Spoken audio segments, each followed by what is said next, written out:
மீசல உங்கள உங்களுக்கு தெம்பல நான் பாதி பென்சாம்னு நாக்குல தரியாம போகல மாட்டேன்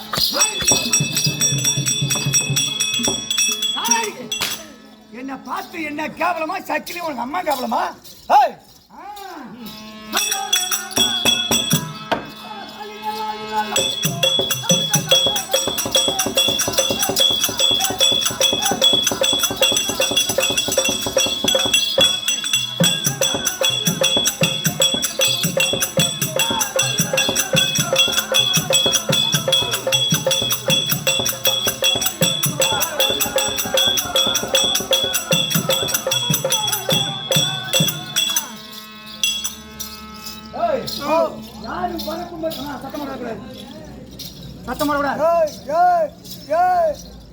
பிரபஞ்ச பூமியில புண்ணிய சரித்திரம் எதுன்னு சொல்ல போனா மதுரை வேற நாடகம் ஒரு புண்ணிய சரித்திரம். ஆமா, தூங்காத உட்காந்து நாடகம் பார்க்கறது புண்ணியம் கிடைக்குமா? ராமாயணம் மகாபாரதம் இதெல்லாம் கரும்பு மாதிரியும். கரும்பு முத்தன கரும்பு எப்படி வச்சா மட்டார் முடியுமா நார் வராத. அந்த மாதிரி மதுரை வேற நாடகம் அப்பேற்பட்ட நாடகம். அமைதியா சத்தமா நாடகம் பார்க்கணும். பக்கத்துல வந்திருப்பாங்க ஆட்டம் பார்க்க. ஆமா, அந்த ஊருக்கு போனா ஆட்ட மக்கள் ஒரே காப்புற சத்தம். அந்த ஊர் எதுக்கு நம்ம ஆட்டம் பார்க்க போகணும்? ஆமா, அப்படி நம்ம ஊரை பத்தி தப்பா பேசக்கூடாது. அமைதியா இருந்து கேளுங்க, கதை புரியுதுன்னு கேளுங்க, புரியாதுன்னு கேளுங்க. மதுரை வர நாடகம் யாருக்கு தெரியாத கதை இருக்காது. இந்த மாதிரி இடத்துல மதுரை வர கதை தெரியாத யாருமே இருக்க முடியாது. கண்டிப்பா நாமெல்லாம் நாடகத்தை எழுதணுமா? பாட்டை நாம பண்ணணுமா? இல்ல, யாரோ புண்ணியவானுக்கு எழுதி வச்சு போனா கதை எழுதி வச்சுட்டான். அதெல்லாம் நம்ம சிட்டி அறிவிக்கச்சு வராங்க. என்ன நீங்க சக்கரை கொண்டு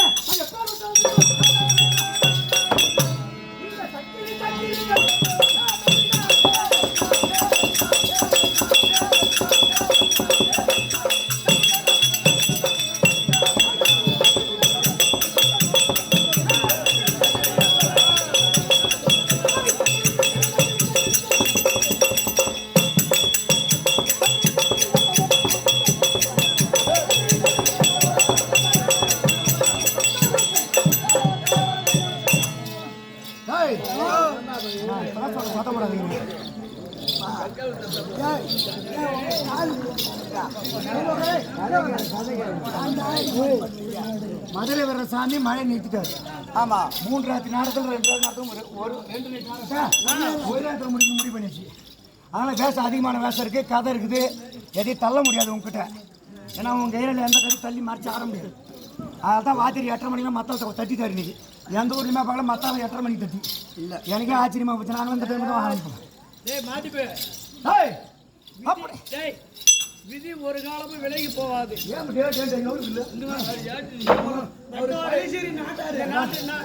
ஒரு காலமும் விலகி போவாதான்.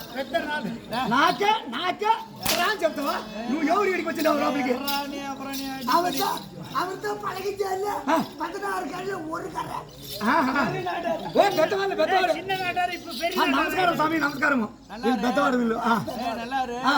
இப்படி சொன்ன இல்ல. ஆமா, இந்த நாடகத்தை பத்தி. ஆமா, எல்லாம் ராமாயணம் பாரதம் மகாபாரதத்து கண்ட புராணம் விஷ்ணு புராணம் சத்திய புராணம் இதுகளெல்லாம் கண்ணுக்கு தெரியாத உலகத்தில் வந்த நாள். ஆமா, யாருக்குமே தெரியும், எழுதினவனுக்கே தெரியாது. ஏன் தெரியாது? அவங்களுக்கே தெரியாது. வடமொழியில எழுதி வச்சிருந்தாங்க இதை. ஆமா, இதை சமக்கிருதம் என்று சொல்லுவார்கள். அப்பேற்பட்ட வடமொழியில இருந்ததை தமிழ்ல எழுதி நம்மள மாதிரி ஆளு சோறு திங்கிறது வழி காட்டாங்க. ஆமா, சோறு திங்கிறதுக்காக மதுரை வீர கூத்து மட்டும்தான் மனிதனாக பிறந்து கடவுளாக இந்த உலகம் பூரா இவங்க மட்டும் கும்பிட்றா நினைக்காத. என் ஊர்ல வந்து பாரு, இப்ப திருநாவள மதுரை வேற எப்பேற்பட்ட சாமி செஞ்சு ராஜதாங்களே எல்லா ஊரும் எல்லா இனத்தாரும் குலத்தோரும் யாபற்றமான பேர்களும் மதுரை வீரனை வணங்காதவங்களே கிடையாது. யாருமே கிடையாது. மனிதன் உடலிலே இருந்து 10 மாதம் சென்று பிறந்து இந்த உலகத்துல கடவுளா இருக்கக்கூடிய ஒரே ஜென்மம் மதுரை வீரசாமி. மதுரை வீரசாமி மன்னன் மனமகிழ்ந்தான் மக்களுக்கு சேவை என்று சொல்லுவார். அவர் மனமாற மனமகிழ்ந்தாலும் அந்த மக்களுக்கு அத்தனை பேருக்கு சேவை செஞ்சுட்டே இருக்கும். கண்டிப்பா கண்டிப்பா உனக்கும் எனக்கு சேர்த்து செய்வார். கண்டிப்பா அப்பேற்பட்ட புண்ணிய நாடகம். ஆனா எங்க போனாலும் மதுரை வீரசாமி என்ன கூட்டினே கொஞ்சம் விட மாட்டேன். திரும்ப பந்தலாம்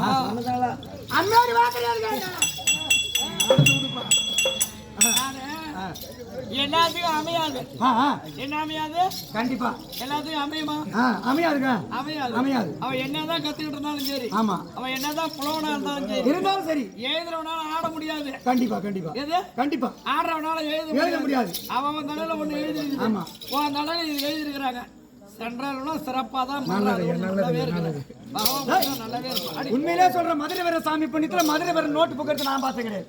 சத்தியமா சொல்றேன், பெருமைக்காகலாம் சொல்லல. ஏதோ மதுரை வீர சாமி ஞானத்துல என்ன சொல்லுவாங்க, நான் டீ கடையிலயோ பஸ் ஸ்டாண்ட்லயோ எங்க திருக்கோயில் பார்த்தா சரி, சக்கிலி அண்ணா அந்த பையன் வந்து என்ன பாட்டு பாடினான், என்ன சொன்னா, என்ன கேட்டா கேட்பாங்களாம். 40 பாட்டு இருந்தா சரி, அவங்க பேசுற என்ன சொல்லுவாங்களா, அட 40 பாட்டை தள்ளியா ஒரு பாட்டு பாடினானா என்ன கேட்பாங்க. கண்டிப்பா ஒரு பாட்டு பாடினா சக்கிலி கதை பாடினானா யாரு அப்படி ஒரு பாட்டு பாட சொல்லலாம். அத மாதிரி நம்ம அனைத்தையும் கற்றவர் கிடையாது. இந்த உலகத்தை இழந்தவன ஒரு காலில் ஒரு கரை நிற்கின்றான். எங்க நிக்கிறா, என்ன உலகத்தை இழந்தவன ஒரு காலில் ஒரு கரை நிற்கின்றான். அவனே மறு கரை ஓய்வெடுக்கின்றான். அவன் யார் சொல்லு, அவன் தான் திருக்கோவிலில் உலகளந்த பெருமாள். இரண்டாவது நிற்கிறவன் சிதம்பரத்தில் நிற்பவன். உலகத்தை இழந்தவன் ஒரு காலில் ஒரு கரை நிற்கிறான் சொல்ல போனா திருக்கோயிலூர்ல மாபலி சக்கரவர்த்தி கிட்ட, ஐயா இந்த உலகத்திலே ஒரு 3 அடி மண் வேணும் கேட்டாராம். பாவன உருவெடுத்த பகவானாகப்பட்டவர் சின்ன பையன் குள்ள உருவெடுத்தாராம். இப்பேற்பட்ட கருவம் இருக்கிறாரு, அவரு கர்வத்தை அடக்கம் என்று மாபலி சக்கரவர்த்தியில சென்றாராம்.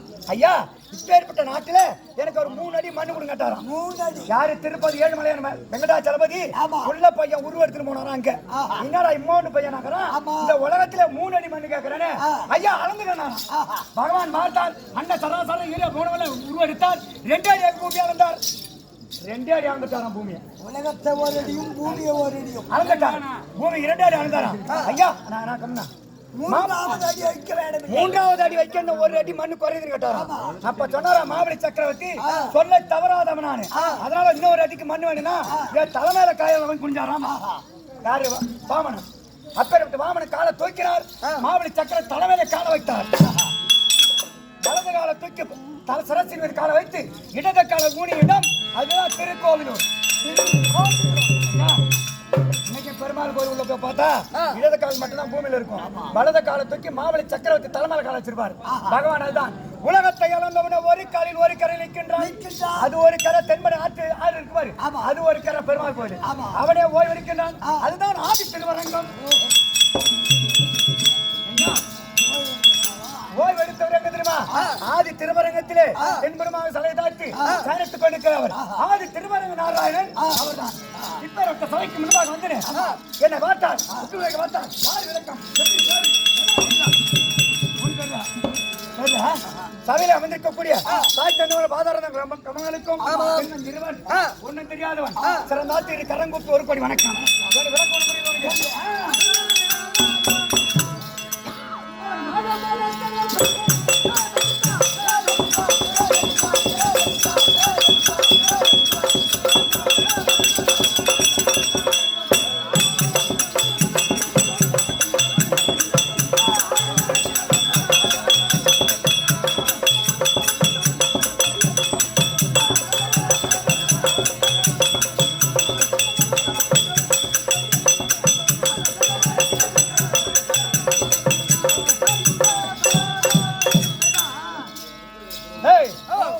பிறக்கும் போது எவனும் எந்த ஜாதின்னு பிறக்கல.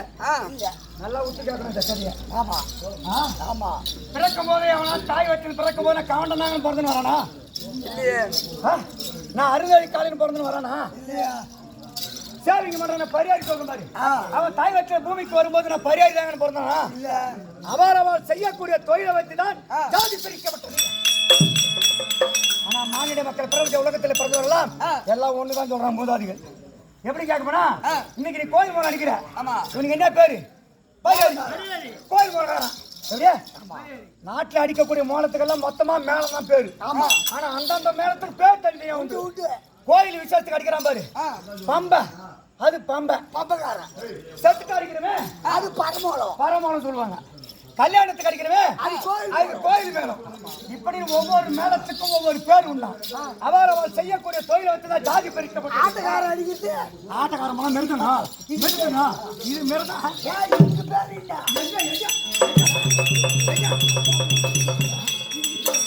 மிருதங்கம் எப்படி மிருதங்கம் அப்படி என்ன சொல்லி சொல்லு. இதுக்கு மிருதங்கப்படி எப்படி பேரு, எப்படி நீ சொல்ல நீ சொல்லி நான் தான் தெரிஞ்சுக்கணும்.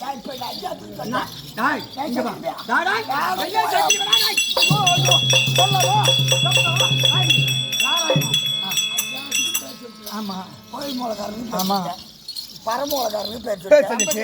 சொல்லிச்சு பேர் சொல்லிச்சு சொல்லிச்சு ஐயா அதுக்கு பேர் ஐயா பேர் என்ன சொல்லுவோம் மருதகாரனுக்கு பேர் பேர்.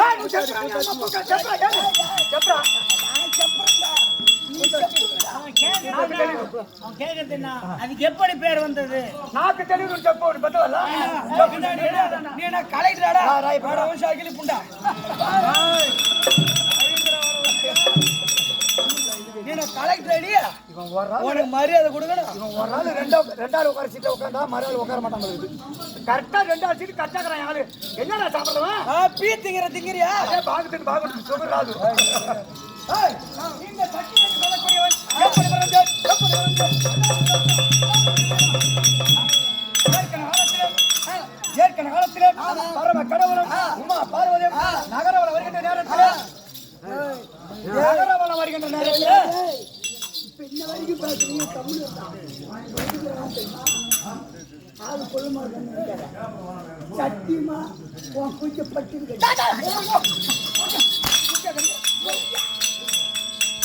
அவன் குஞ்சா கடி போற கண்ணு சட்லியாட போற இடம் பூரா குஞ்சு கடி கொண்டு தெரிய மாட்டேங்க ஏய் எங்கடா விட்ட கதையப்பா எங்க விட்டா எதுல